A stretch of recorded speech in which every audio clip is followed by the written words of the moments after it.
दोस्तों, ये कहानी एक ऐसी स्त्री की है जिसके घमंड, अधर्म और निर्दयता ने उसे इंसान से पशु बना डाला। ये सिर्फ एक कहानी नहीं बल्कि एक चेतावनी है उन सभी के लिए जो धर्म, भक्ति और वृद्धों के सम्मान को तुच्छ समझते हैं। जिस घर में भगवान का नाम लिया जाता है, वहां यदि कोई उनके भक्तों को सताए तो स्वयं भगवान उसे दंड देने धरती पर उतरते हैं। तो आइए जानते हैं कि आखिर क्यों भगवान ने एक निर्दयी बहू को गधी में बदल दिया और कैसे एक बूढ़ा साधक भक्त हरिकिशन अपने आंसुओं और भक्ति के बल पर न्याय पाता है। ये कथा आपको न केवल भावुक करेगी बल्कि जीवन का सत्य भी सिखाएगी। बहुत समय पहले की बात है। भारत के उत्तर प्रदेश के एक छोटे से गांव गोविंदपुर में हरिकिशन नाम का एक वृद्ध लकड़हारा रहता था। वो कोई साधारण व्यक्ति नहीं था, वो भगवान श्री हरि का परम भक्त था। कहते हैं बचपन से ही उसमें एक दिव्यता थी, एक ऐसी आभा जो हर किसी को उसकी ओर खींचती थी। उसने कभी सांसारिक मोह माया की चिंता नहीं की, बस भगवान का नाम जपना और उनकी सेवा करना ही उसका जीवन था। उसकी पत्नी राधा भी उतनी ही साध्वी और धर्मपरायण थी। दोनों मिलकर सुबह शाम भगवत गीता का पाठ करते, जप माला फेरते और गांव वालों को सत्संग में शामिल करते। ये जोड़ा जितना सरल था उतना ही भाग्यशाली भी। कई वर्षों की तपस्या के बाद भगवान ने उन्हें एक सुंदर और तेजस्वी पुत्र का वरदान दिया। जब बेटे ने जन्म लिया तो मानो आंगन में चांद उतर आया। हरिकिशन और राधा की खुशी का ठिकाना नहीं रहा। लेकिन जैसा जीवन में होता है, सुख के साथ दुख भी आता है। बेटे के जन्म के कुछ समय बाद राधा की तबीयत बिगड़ने लगी। तमाम दवाइयों और उपचार के बाद भी वो स्वस्थ न हो सकी और एक दिन इस दुनिया को छोड़ गई। हरिकिशन पर दुखों का पहाड़ टूट पड़ा, पर उसने खुद को टूटने नहीं दिया। उसने भगवान से प्रार्थना की, हे नारायण, अब आप ही मेरे बेटे के पालन करता हैं। मैं तो बस आपका माध्यम हूं। अब वो अकेले ही जीवन की गाड़ी खींचने लगा। जंगल से लकड़ियां काटता, बकरियों को चराने ले जाता और जहां जाता अपने नन्हे बेटे गोपाल को साथ ले जाता। जब बेटा भूखा होता तो बकरियों का दूध निकालकर साफ करता और उसे पिलाता, फिर एक पेड़ की छांव में सुला देता। इसके बाद वो एक किनारे बैठकर जप माला हाथ में लेकर भगवान का नाम जपता। समय यूं ही बीतता गया। गोपाल धीरे धीरे बड़ा होने लगा और फिर जवान भी हो गया। हरिकिशन ने सोचा कि अब समय आ गया है कि वो अपने बेटे का विवाह कर दे। जब बहू घर आएगी तो वो घर का काम संभाल लेगी और वो फिर से पूरी तरह साधना में लीन हो सकेगा। लेकिन ये वृद्ध भक्त ये नहीं जानता था कि उसके जीवन की सबसे कठिन परीक्षा अब सामने थी। एक ऐसी स्त्री उसके जीवन में प्रवेश करने वाली थी जो उसके लिए रात का अंधकार बन जाएगी। विवाह के बाद हरिकिशन ने अपने घर के 2 कमरों में से एक बेटे और बहू को दे दिया और दूसरा अपने लिए रखा, जहां वो भजन, पूजा और साधना में लीन रहता। अब गोपाल सुबह सुबह खेतों पर काम करने जाने लगा। एक दिन उसने अपनी पत्नी मालती से कहा, देखो, मेरे बाबा ने आज तक मेरा बहुत ख्याल रखा है। अब हमारा फर्ज है कि हम दोनों मिलकर उनका ध्यान रखें। और हां, वे भगवान के बड़े भक्त हैं, उनकी साधना में कोई विघ्न मत डालना। ये कहकर वो खेत की ओर चला गया। कुछ दिन तक तो सब कुछ ठीक ठाक चला। भक्त हरिकिशन को लग रहा था कि उसका जीवन अब शांति से आगे बढ़ेगा। मालती कुछ दिनों तक सचमुच अच्छे व्यवहार वाली लग रही थी। वो घर के बर्तन धोती, खाना बनाती और साफ सफाई में हाथ बटाती। हरिकिशन ने यह देखकर प्रसन्नता महसूस की। उसने हाथ जोड़कर भगवान से कहा, हे प्रभु, आपने मेरी झोली में फिर से चैन की सांस डाली है। अब मैं बिना चिंता के आपकी भक्ति में और भी मन से रम सकूंगा। उसने स्नान किया, जप माला हाथ में ली और भगवत गीता पास रखकर बकरियों को लेकर जंगल की ओर चल पड़ा। वो वहां लकड़ियां भी काटता और बकरियों को भी चराता, फिर किसी पेड़ की छांव में बैठकर भगवान का नाम जपता और ध्यान करता। लेकिन एक दिन जब वो जंगल से लौटकर घर आया तो देखा कि न तो खाना बना था, न ही उसकी बहू मालती कहीं नजर आ रही थी। वो थोड़ा घबराया। पहले तो सोचा शायद तबीयत बिगड़ गई हो। चिंता में वो रसोई में गया, खुद ही आटा गूंथा, रोटियां बनाई और सारा काम निपटाकर फिर से अपने भजन में लग गया। शाम को जब मालती कमरे से बाहर आई तो ये देखकर चकित रह गई कि खाना बना हुआ है, बर्तन साफ हैं और घर सजा सवरा है। वो चुप रही, पर उसके मन में एक शैतानी ख्याल जन्म ले चुका था। अगले दिन फिर यही हुआ। हरिकिशन जंगल से लौटा तो वही हाल। मालती कमरे से बाहर नहीं निकली और नहीं खाना बना। हरिकिशन फिर से चुपचाप काम में लग गया, बिना कोई शिकायत किए, जैसे उसकी सेवा ही उसका धर्म हो। अब ये रोज का नियम बन गया। मालती दिन भर अपने कमरे में पड़ी रहती और बेचारा बूढ़ा भक्त दिन रात घर के सारे काम करता, फिर भगवान का नाम लेकर सो जाता। उसकी नींद पूरी नहीं होती, शरीर थक कर चूर हो जाता और धीरे धीरे वो बीमार सा रहने लगा। पर उसकी जुबान से कभी शिकायत नहीं निकली। एक रात उसने पूरी रात तुलसी की माला फेरते हुए जागकर भगवान का ध्यान किया। ब्रह्म मुहूर्त में उठकर पूजा की, भगवत गीता का पाठ किया और सुबह होते ही बकरियों को लेकर जंगल की ओर निकल गया। जब वो लौटा तब भी वही हाल। मालती ने न तो दरवाजा खोला न खाना बनाया। हरिकिशन ने फिर से खुद रसोई संभाली। थका हारा वो फिर अपनी साधना में लग गया। एक दिन उसका बेटा गोपाल खेत से लौटा और अपने पिता को रोज की तरह थका हुआ पाया। वो बोला, बाबा अब आप जंगल मत जाया कीजिए, आप बूढ़े हो चले हैं, ये बकरियों का काम मुझ पर छोड़ दीजिए। आप बस घर में रहें और आराम से भगवान का नाम जपें। ये उम्र अब सेवा लेने की है, न कि करने की।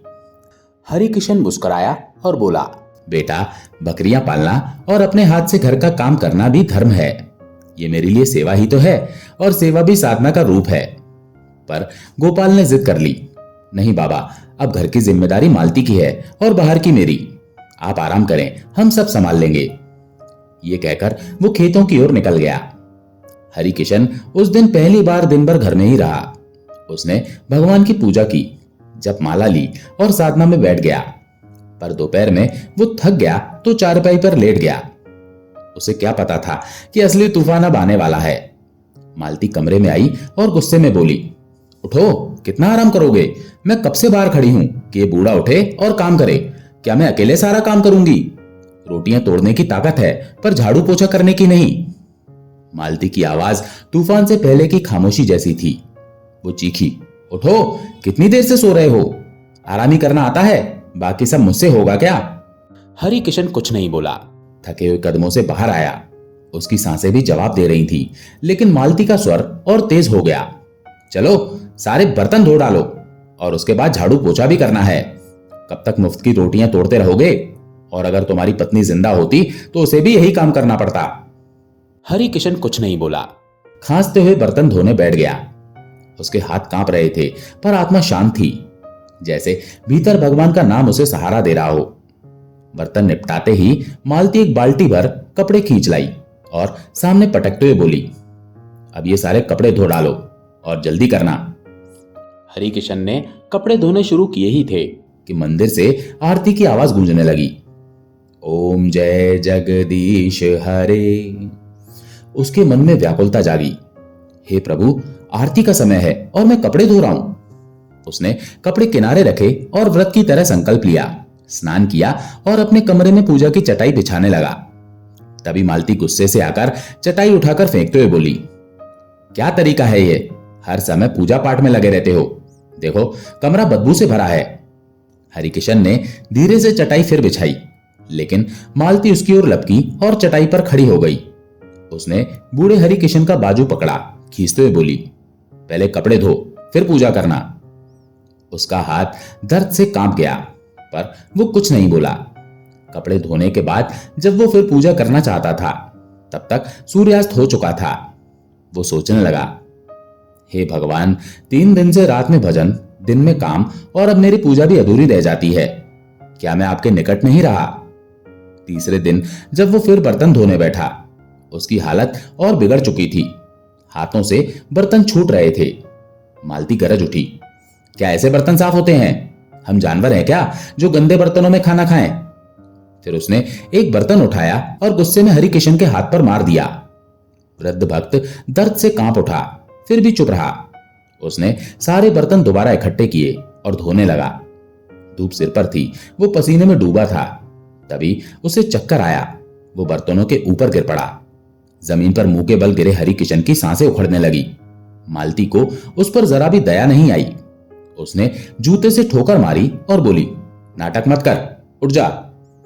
जब हरिकिशन हिला नहीं तो वो अपने कमरे में जाकर लेट गई, जैसे कुछ हुआ ही ना हो। तभी घर के बाहर दरवाजे की किवाड़ खटकने की आवाज हुई। मालती चौंकी और भागकर बाहर आई। देखा उसका पति गोपाल दरवाजे पर खड़ा था। गोपाल की नजर जैसे ही अपने गिरे हुए पिता पर पड़ी, वो दौड़कर उनके पास आया और घबराकर बोला, बाबा, आप बर्तनों में गिरे हुए क्यों हैं? क्या आप बर्तन धो रहे थे? देखो, आपके हाथों पर साबुन भी लगा है। मालती घबराई और झूठ बोलते हुए बोली, मैंने तो कुछ नहीं कहा। बाबा को आदत है खुद सब करने की। आप उन्हें जल्दी वैद्य जी के पास ले जाइए। गोपाल ने बिना एक शब्द कहे अपने पिता को उठाया और वैद्य के पास लेकर चल पड़ा।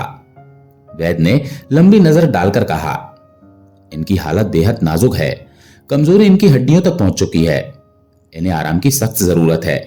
सबसे जरूरी, इनकी नींद पूरी नहीं हो रही। जब तक इनका तन और मन दोनों शांत नहीं होंगे, कोई दवा असर नहीं करेगी। गोपाल ने सिर हिलाया और बोला, मैं पूरी कोशिश करूंगा बाबा का ख्याल रखने की। लेकिन हरिकिशन ने कुछ नहीं कहा। उसका मन भरा हुआ था, मगर वो नहीं चाहता था कि उसके कारण बेटे का घर बिखर जाए। वो जानता था कि यह संसार अस्थायी है, पर भगवान की भक्ति शाश्वत है। अगले दिन गोपाल खेतों में निकल गया। पीछे से मालती अपने असली रूप में लौट आई। जैसे ही वो कमरे में आई, उसकी निगाह हरिकिशन पर पड़ी, जो चारपाई पर आंखें मूंदे आराम कर रहे थे। वो चीख पड़ी, कितना सोओगे बूढ़े, उठो। देखो घर की हालत क्या हो गई है और तुम्हें आराम की पड़ी है। हरिकिशन ने धीरे धीरे आंखें खोली और भगवान का नाम लेकर उठने लगे। उनका शरीर थर थर कांप रहा था, सांसें डगमग थीं, गला खांसते खांसते फट रहा था। फिर भी वो बोले नहीं। उन्होंने सोचा, चलो पहले चाय बना लूं, शायद गले को राहत मिले, फिर घर का काम कर लूंगा। जैसे ही वो चाय बनाने के लिए बर्तन उठाने लगे, मालती झाड़ू लेकर सामने आ गई और बोली, पहले सफाई करो, फिर अपनी चाय बनाना। हरिकिशन ने कांपते हाथों से झाड़ू उठाया और सफाई करने लगे। 2 घंटे तक वो जैसे तैसे पूरे आंगन में झाड़ू लगाते रहे। धूप तेज थी, शरीर थक चुका था और सांसें फिर से उखड़ने लगी। उन्होंने सोचा, अब मेरा शरीर जवाब देने लगा है, क्यों न कुछ देर पूजा कर लूं और भगवान से शक्ति मांग लूं। वे व्रत की भावना से उठे, स्नान किया और कांपते हाथों से भगवत गीता खोली। जैसे ही पाठ शुरू किया, मालती को खबर लग गई। वो गुस्से से आग बबूला होकर झाड़ू उठाकर उनके पास आई और बिना कुछ कहे उनकी पीठ पर 3 बार मार दिया। हरिकिशन का शरीर तड़प उठा, आंखों से आंसू बहने लगे, लेकिन होठों पर फिर भी भगवान का नाम ही निकला। उन्होंने चुपचाप किताब बंद की और कांपते हुए बोले, बेटी, अब मुझसे नहीं होता। मैंने जीवन भर काम किया है, अब मेरे हाथ पैर जवाब दे रहे हैं। मालती तिलमिला उठी। जब मंदिर की घंटी बजती है, तब तो बड़ी ताकत आ जाती है पूजा करने की, और काम करते वक्त बुजुर्ग बन जाते हो। कान खोलकर सुन लो, आज के बाद मेरे सामने भजन पूजन आरती कुछ नहीं, और अगर मेरे पति को कुछ बताया तो मैं इस घर को नरक बना दूंगी। हरिकिशन चुपचाप खड़े रहे, जैसे उनके भीतर अब कुछ कहने की ताकत ही न बची हो। उन्होंने फिर से झाड़ू उठाया और सफाई करने लगे। सांस फूल रही थी, मगर वो रुके नहीं। सफाई करते करते उन्हें दवा याद आई। वे जल्दी से अपने कमरे में गए, पानी का गिलास लिया और दवा खाने लगे। तभी मालती आ गई और गिलास छीनकर दवा को कचरे में फेंकते हुए बोली, इतनी जल्दी क्या है मरने की, अभी तो बहुत काम बाकी है। हरिकिशन का मन रो पड़ा, लेकिन उन्होंने कुछ नहीं कहा। वो फिर से झुक गए और बाकी काम निपटाने लगे। रात को जब सब सो गए, वो चुपचाप अपनी चटाई पर बैठकर भगवान से बातें करने लगे। हे प्रभु, क्या मेरी भक्ति अधूरी रह गई? क्या ये मेरी परीक्षा है? मेरा दिल कहता है कि मैं कहीं दूर चला जाऊं, जहां कोई मुझे न टोके, बस आप हो, आपकी शरण हो। यही सोचते हुए हरिकिशन ने ब्रह्म मुहूर्त में उठकर पूजा की, अपनी जपमाला, चटाई और भगवत गीता साथ ली और अपने आंसुओं को आंखों में रोककर घर से बाहर निकल पड़े। उनके कदम अब उस दिशा में थे जहां शांति थी, जहां केवल भगवान थे। हरिकिशन अपने आंसुओं और जपमाला के साथ गांव गोविंदपुर को छोड़कर अनजान राहों पर निकल पड़ा। सवेरा हो चुका था। दूर मंदिरों की घंटियां और आरती की मधुर ध्वनि वातावरण में गूंज रही थी। ठंडी हवाएं उनकी झुर्रियों भरे चेहरे को छू रही थी। ऐसा लग रहा था मानो सारे पेड़ पत्ते और पंछी भी भगवान का नाम जप रहे हों। प्रकृति के हर कण में उसे दिव्यता का अनुभव हो रहा था। चलते चलते वो एक पुराने बरगद के पेड़ के नीचे रुक गया। उसने अपनी चटाई बिछाई, भगवत गीता सामने रखी और आंखें बंद कर भगवान के ध्यान में लीन हो गया। तभी उसे एक बच्चे के तेज रोने की आवाज सुनाई दी। उसने आंखें खोली और देखा कि एक आदमी अपने छोटे बेटे को गोद में लिए तेजी से भाग रहा है। बच्चा दर्द से करा रहा था। हरिकिशन ने पास जाकर पूछा, बेटा इतनी जल्दी में क्यों हो? बच्चा इतना रो क्यों रहा है? वो व्यक्ति घबराया हुआ बोला, बाबा मेरे बेटे के पैर में बहुत तेज दर्द है, मैं उसे वैद्य के पास ले जा रहा हूं। हरिकिशन ने उसे शांत किया और बोला, रुको बेटा, भगवान की कृपा से सब ठीक हो जाएगा। फिर उसने आंखें मूंदी, भगवान का नाम लिया, कुछ श्लोक पढ़े और बच्चे के पैर पर धीरे से हाथ फेरा। चमत्कार हुआ, बच्चे की पीड़ा पल भर में गायब हो गई। वो हंसने लगा और पिता की गर्दन से लिपट गया।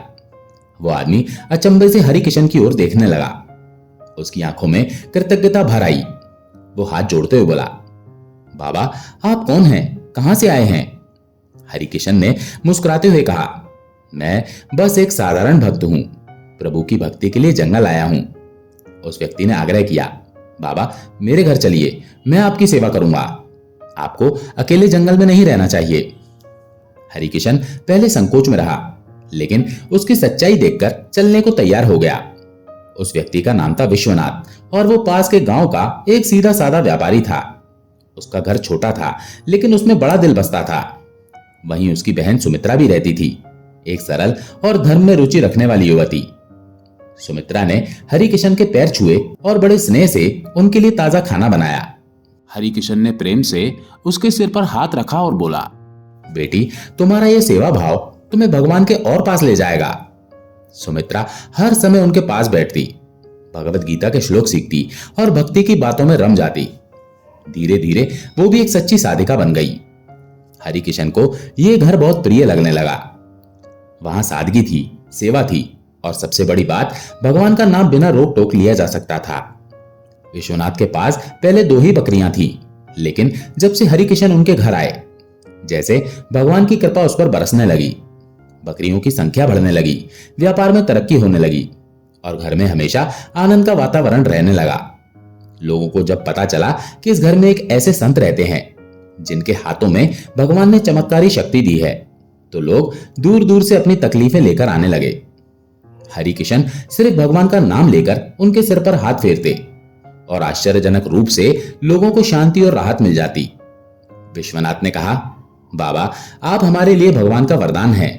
जब से आप आए हैं हमारी दुनिया बदल गई है। हरिकिशन शांत स्वर में बोले, नहीं बेटा, ये सब प्रभु की इच्छा है, मैं तो बस उनका निमित्त हूं। सब कुछ अच्छा था, शांति थी, सेवा थी, पर हरिकिशन के दिल में एक कोना अब भी खाली था। उसे अपने बेटे गोपाल की बहुत याद आती थी।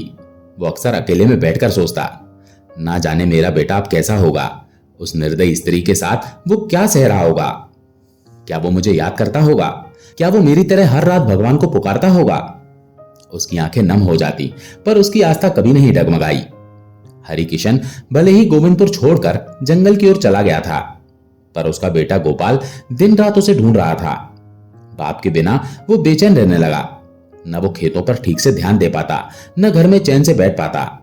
उसकी आंखों के सामने बस बाबा की थकी हुई शक्ल और कांपते हाथ घूमते रहते। वहीं मालती दिल ही दिल में खुश थी। चलो बूढ़े से तो जान छूटी, मगर उसे नहीं पता था कि ये खुशी ज्यादा दिन टिकने वाली नहीं। समय बीता, जब फसल काटने का समय आया तो फसल बर्बाद हो चुकी थी। खेत में कुछ हाथ नहीं आया। ऊपर से घर की बकरियां भी बीमार पड़ने लगी। कुछ ने दूध देना बंद किया और कुछ मर गईं। जहां पहले घर में बरकत थी, वहां पंगी ने डेरा जमा लिया। इन कठिन हालातों में मालती का असली चेहरा सामने आने लगा। वो गोपाल से बात बात पर झगड़ती, ताने देती, उसे निकम्मा और नाकारा जैसे शब्दों से बुलाने लगी। जब वो खेत में नहीं जाता तो उसे नीचा दिखाती। खुद तो अच्छे अच्छे पकवान खा लेती और जो बचता उसे थाली में फेंककर गोपाल के सामने रख देती, बिना प्रेम बिना सम्मान। गोपाल यही समझता कि शायद घर की हालत खराब है, इसीलिए सादा खाना मिल रहा है। लेकिन उसके दिल में एक टीस थी। जब से बाबा गए, जैसे घर की रौनक चली गई। उनकी पूजा पाठ से जो सुखद वातावरण बनता था वो अब कहीं नहीं था। अब गोपाल भी बकरियों का व्यापार करने लगा ताकि घर की हालत सुधरे। इसी सिलसिले में एक दिन वो दूर के इलाके में एक बड़े व्यापारी के पास पहुंचा। वहां उसने व्यापारी की बकरियां देखी तो चौंक गया। वे ठीक वैसी ही थी जैसे उसके बाबा के पास थी। व्यापारी से सौदा करते समय उसकी नजर बगल की एक झोपड़ी पर पड़ी। झोपड़ी बाहर से सजी धजी थी जैसे कोई मंदिर हो। शंख, फूलों की माला, तुलसी का पौधा और पवित्रता की सुगंध। गोपाल ने पूछा, इस झोपड़ी में कौन रहता है? व्यापारी बोला, यहाँ एक पुण्य आत्मा साधु रहते हैं जिनके हाथों में भगवान ने चमत्कारी शक्ति दी है। जब से वो आए हैं इस घर की हालत बदल गई। लोग दूर दूर से उनके दर्शन को आते हैं, पर अभी वो पूजा में लीन हैं, इसीलिए आरती के बाद ही मिल सकेंगे। गोपाल का दिल जोर से धड़कने लगा। न जाने क्यों से लगा जैसे उसके बाबा पास ही हैं। वो पेड़ के नीचे बैठ गया और बेसब्री से इंतजार करने लगा। जब आरती हुई उसने भी हाथ जोड़कर भगवान को प्रणाम किया। थोड़ी देर बाद झोपड़ी का दरवाजा खुला। गोपाल की आंखें उस बुजुर्ग पर पड़ी और उसका दिल कांप गया। ये तो मेरे बाबा हैं। उसके पैरों के नीचे से जमीन खिसक गई। वो बिना कुछ बोले खड़ा रह गया। हरिकिशन की नजर भी जैसे ही अपने बेटे पर पड़ी वो दौड़ पड़े। दोनों एक दूसरे से लिपट गए। आंखों से आंसुओं की धारा बह चली। गोपाल फूट फूट कर रोने लगा। बाबा, आप कहां चले गए थे? मैं तो मछली की तरह तड़प रहा था, जैसे पानी के बिना तड़पती है। हरिकिशन की आंखें भी भीगी थीं। उन्होंने बेटे के सिर पर हाथ रखते हुए कहा, बेटा, मैं भी तुझसे मिलने को तरस गया था, पर क्या करता, तेरी बहू ने मेरी पूजा पाठ में रुकावट डाल दी थी। मैंने सोचा कहीं तेरे घर का सुख न बिगड़ जाए, इसीलिए चुपचाप चला आया। ये सब देखकर व्यापारी विश्वनाथ स्तब्ध रह गया। वो बोला, बाबा, आपने तो कभी नहीं बताया कि आपका कोई बेटा भी है। हरिकिशन मुस्कुराए और बोले, हर रिश्ता जरूरी होता है बेटा, पर कुछ रिश्ते अगर दूसरों का सुख छीनने लगे तो त्याग देना ही सही होता है। गोपाल की आंखें भर आईं। वो बोला, बाबा, मैंने आपको हर जगह ढूंढा। घर आपके बिना वैसा ही लगता है जैसे बिना दीपक का मंदिर। आपके बिना न घर में रौनक है न दिल में सुकून, इसीलिए आप घर चलिए। हरिकिशन बेटे के सिर पर हाथ फेरते हुए बोला, नहीं बेटा, अब मैं तेरी जिद नहीं टाल सकता। जब हरिकिशन गोपाल के साथ वापस चलने को तैयार हुआ तो विश्वनाथ और सुमित्रा की आंखों में आंसू थे। सुमित्रा बोली, बाबा, अब ये घर सूना लगेगा। हरिकिशन ने उन्हें गले लगाया और आशीर्वाद दिया। तुमने मुझे सेवा दी, सम्मान दिया और सच्ची भक्ति सिखाई। भगवान तुम्हें हमेशा खुश रखे। कई दिनों बाद जब गोपाल अपने घर के दरवाजे पर पहुंचा तो मालती दौड़ती हुई आई और पूछा, कौन है? गोपाल ने कहा, मैं हूं, दरवाजा खोलो। दरवाजा खुला। सामने बाबा हरिकिशन को देखकर मालती चौंक गई। उसकी आंखें चौड़ी हो गई, चेहरा उतर गया। वो सोचने लगी, अब तो ये फिर से घर की शांति खराब करेगा। हरिकिशन ने उसकी ओर देखा और तुरंत समझ गया कि ये स्वागत की मुस्कान नहीं, एक अनचाहा बोझ है। मालती बिना एक शब्द बोले अंदर चली गई। शाम को खाना बना। गोपाल अपने बाबा को बुलाने लगा। मालती बोली, रहने दो, मैं उनके कमरे में खाना दे आऊंगी। गोपाल ने कहा, नहीं, आज बाबा हमारे साथ बैठकर खाना खाएंगे। कितने समय से उन्होंने हमारे साथ नहीं खाया। हरिकिशन को बुलाया गया। बाप बेटा साथ बैठकर खाना खा रहे थे, हंस हंसकर बातें कर रहे थे, लेकिन मालती का चेहरा तमतमा उठा। उसकी आंखों में जलन थी, पर वो कुछ कह नहीं पा रही थी क्योंकि गोपाल घर में मौजूद था। हरिकिशन अब भी अपने साधना के नियमों पर अड़ा था। रात को भजन, देर रात तक पूजा, फिर सुबह संध्या वंदन और भगवत गीता का पाठ। मालती सब कुछ चुपचाप सह रही थी, लेकिन भीतर ही भीतर उसका क्रोध बढ़ रहा था। जैसे ही गोपाल किसी दिन घर से बाहर काम पर गया, मालती सीधे हरिकिशन के कमरे में पहुंची। गुस्से में चारपाई को जोर से लात मारी और बोली, उठो बूढ़े, अब सफाई का वक्त है। कहां से आ गए? हम तो सोच रहे थे तुम कहीं मर गए होगे। हरिकिशन बिना कुछ बोले चुपचाप उठ गया। फिर वही सिलसिला शुरू हुआ। सफाई, बर्तन, कपड़े, जैसे कभी कुछ बदला ही नहीं। गोपाल शाम को घर लौटा और देखा कि बाबा फिर काम कर रहे हैं। उसने हैरानी से पूछा, बाबा, आपको काम करने की क्या जरूरत है? ये सब तो मालती कर देगी। इतना सुनते ही मालती दौड़कर आई और बोली, नहीं बाबा, आप मत कीजिए। आप ऐसा करके हमें शर्मिंदा करते हैं। अब आपकी उम्र आराम करने की है। गोपाल को लगा कि मालती अब सचमुच बदल गई है। मगर वो नहीं जानता था कि बाहर से मुस्कान और अंदर से क्रोध रखने वाली औरत की चालाकी अब भी बाकी थी। अब वही पुरानी जिंदगी फिर से शुरू हो गई। हरिकिशन सुबह उठते, काम करते और जब साधना करने लगते तो मालती की चिढ़ बढ़ जाती। वो नहीं चाहती थी कि घर में भगवान का नाम लिया जाए। धीरे धीरे वक्त गुजरता गया। एक दिन धूप बहुत तेज थी, आसमान से जैसे आग बरस रही थी। इसी गर्मी में हरिकिशन घर के आंगन में बैठकर बर्तन धो रहा था। पसीना माथे से टपक रहा था, लेकिन वो बिना शिकायत के काम में लगा था। तभी दरवाजा खुला और एक जानी पहचानी आवाज सुनाई दी। ये सुमित्रा थी, व्यापारी विश्वनाथ की बहन, जिसने कभी हरिकिशन से भक्ति और धर्म की शिक्षा ली थी। जैसे ही सुमित्रा ने हरिकिशन को बर्तन धोते देखा, वो हैरान रह गई। आगे बढ़कर बोली, बाबा आप बर्तन क्यों धो रहे हैं? आपकी बहू कहाँ है? हरिकिशन ने सुमित्रा को देखा तो उसका चेहरा खिल उठा। उसकी आंखों में सच्चा स्नेह था। वो बोला, बेटी बहू के सिर में दर्द है, मैंने सोचा बर्तन मैं ही धो दूं। गंदे बर्तन वैसे भी अच्छे नहीं लगते। तुम बताओ कैसी हो? सुमित्रा की आंखें भर आईं। वो बोली, बाबा जब से आप हमारे घर से गए हैं सब अधूरा सा लगता है। भाई भी बहुत परेशान रहते हैं, आपको बहुत याद करते हैं। हरिकिशन मुस्कुरा दिया। उसके भीतर बहुत कुछ था कहने को, लेकिन वो चुप रहा। धीरे से उठकर अपने कमरे में चला गया और फिर से काम में लग गया।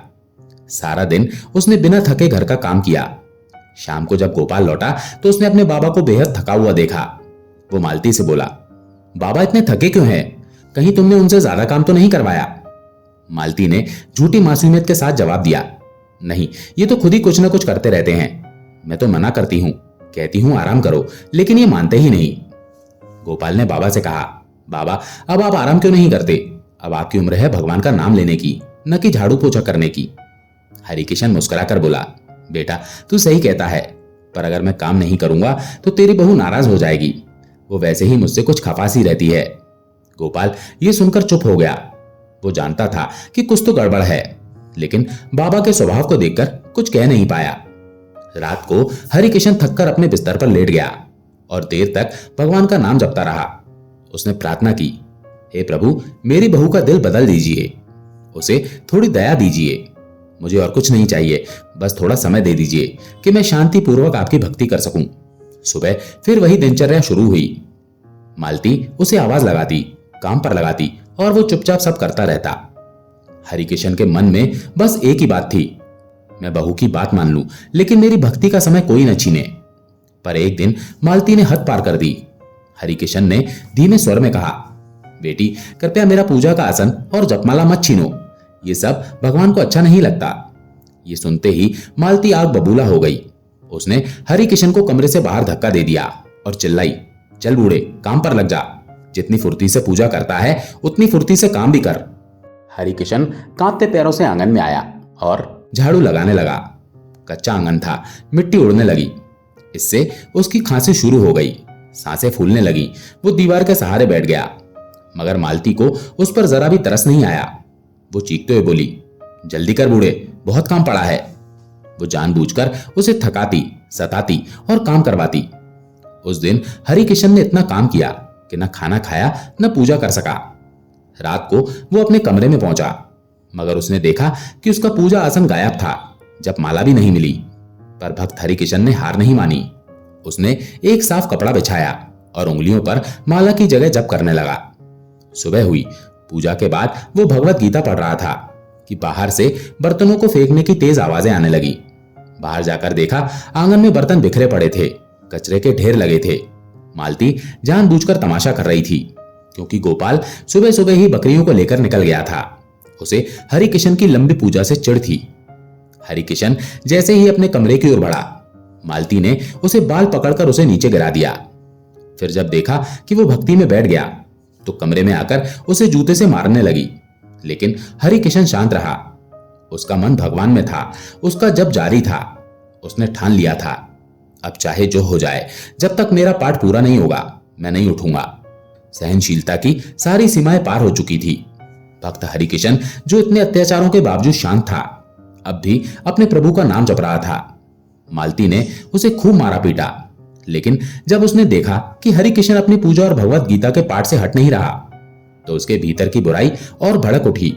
उसने सोचा जब तक ये गीता पढ़ेगा तब तक पूजा करता रहेगा, क्यों ना इसे ही खत्म कर दूं।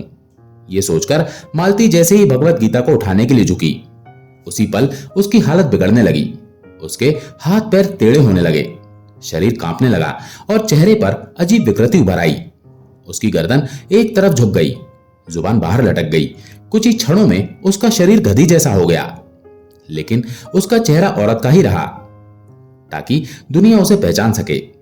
हरिकिशन ने देखा तो कांप उठा और तुरंत बोला, हे भगवान, क्षमा करें, क्षमा करें। वो कमरे से बाहर भागा। बाहर देखा तो उसका बेटा गोपाल दरवाजे पर खड़ा था। ये सारा दृश्य उसकी आंखों के सामने घटा था। वो अवाक खड़ा था। एक ही पल में उसे समझ आ गया कि उसके पिता कितना सहते रहे और ये औरत कितनी निर्दयी थी। गधी बन चुकी मालती ने जैसे ही अपने पति की ओर रुख किया, गोपाल पीछे हट गया और बोला, जिसने मेरे पिता की भक्ति में बाधा डाली, उन्हें कष्ट दिया, उसका इस घर में कोई स्थान नहीं। उसने मालती को उसी हालत में घर से निकाल दिया। जल्दी ही गांव वालों को सब पता चल गया। बच्चे उसे देखकर डरते, लोग उसे एक उदाहरण समझते जो दिखाता था कि भगवान के भक्तों को सताने वालों का अंजाम कितना भयावह हो सकता है। गांव वालों ने उस औरत को पकड़कर जंगल में छोड़ दिया। कहते हैं वहां जंगली जानवरों ने उसे नोच डाला और उसका अंत बहुत दर्दनाक हुआ। ये खबर आग की तरह फैल गई। जब ये बात विश्वनाथ और सुमित्रा तक पहुंची तो वे दोनों कांप उठे। विश्वनाथ बोला, बाबा ये क्या हुआ, इतनी भयावह सजा। हरिकिशन शांत स्वर में बोले, बेटा, जब एक सच्चा भक्त भगवान का नाम लेता है तो उसका हर कार्य पूजा होता है, लेकिन जब कोई उसे पूजा से रोकता है, उसका अपमान करता है, तो भगवान स्वयं न्याय करते हैं। वो आगे बोले, भगवान ने जान लिया था कि मालती मेरे बेटे के योग्य नहीं। मेरे बेटे के लिए सही जीवन संगिनी वही है जो सच्चे धर्म को अपनाए, सेवा करे और घर को मंदिर बना दे। फिर हरिकिशन ने अपनी इच्छा से सुमित्रा और गोपाल का विवाह करवाया। शादी के बाद सुमित्रा ने हरिकिशन की सेवा को अपने जीवन का सबसे बड़ा सौभाग्य माना। वो उनके लिए रोज पूजा का आसन सजाती, ताजे फूल लाकर देती और उनके साथ बैठकर भगवत गीता पढ़ती। सुमित्रा ने अपने घर में एक छोटा सा विद्या मंदिर बनाया, जहां गांव के बच्चे धर्म, भक्ति, सेवा और संस्कार सीखने लगे। हरिकिशन उन्हें स्नेह से शिक्षा देते और सुमित्रा बच्चों को अपने हाथ से प्रसाद खिलाती। अब वो घर फिर से मंदिर बन चुका था। हर कोने में भगवान का नाम गूंजता था। बाप, बेटा और बहू तीनों मिलकर भक्ति, सेवा और ज्ञान का दीप जलाते थे। हरिकिशन का सपना अब पूरा हो गया था।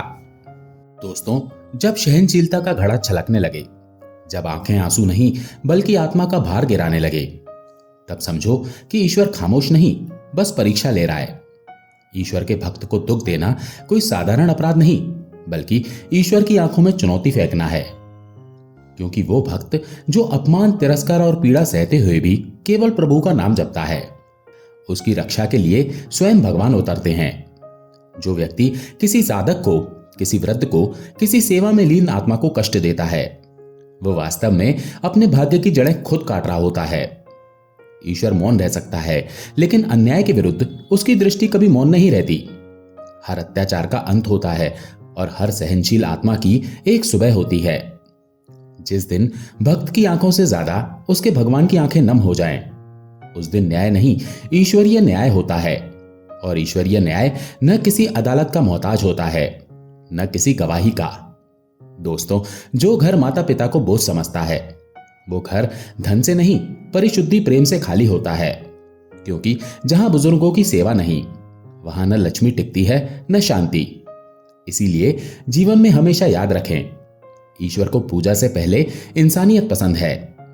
भक्त का अपमान भगवान का अपमान है और सहनशीलता के नाम पर किसी को चुपचाप सहने को मजबूर करना सबसे बड़ा अधर्म है। भक्ति का अपमान करने वालों का अंत चाहे देर से हो, लेकिन जब होता है तब उदाहरण बन जाता है। दोस्तों, आपको ये कहानी कैसी लगी? एक प्यारा सा कमेंट करके जरूर बताएं। आपके कमेंट से हमें बहुत प्रेरणा मिलती है। अगर पसंद आई हो तो वीडियो को लाइक करके चैनल को सब्सक्राइब जरूर करें। मिलते हैं अगली कहानी में। तब तक के लिए अपना ख्याल रखिए। आपका बहुत बहुत धन्यवाद।